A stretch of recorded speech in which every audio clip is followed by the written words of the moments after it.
My name is Zachary, and this is my standard reassessment for Young's modulus. So, if the force of the spring equals the spring constant times the stretch, we can rewrite that as the spring constant equals the force divided by delta T. The inertomic spring constant it increases with the number of springs in parallel and decreases with the number of springs in series. So we can write the spring constant is equal to number of springs in parallel over the number of springs in constant times the inertomic spring constant.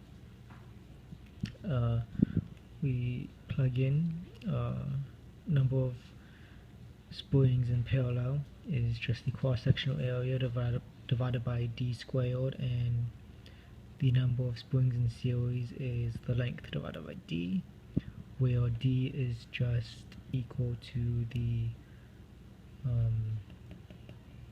atomic diameter. So we plug that in, and that just simplifies to cross-sectional area over L times d times the inertomic spring constant. Since that is equal to the spring constant of the wire, and so is force over delta L, we can set those two equal to each other. And solving algebraically for the inertomic spring constant, we get force over delta L times LD over the cross-sectional area. We can rearrange that equation and we get Young's modulus times the atomic diameter. Gives us the spring constant. How we find D is that we can just find the cube root of the mass divided by the density.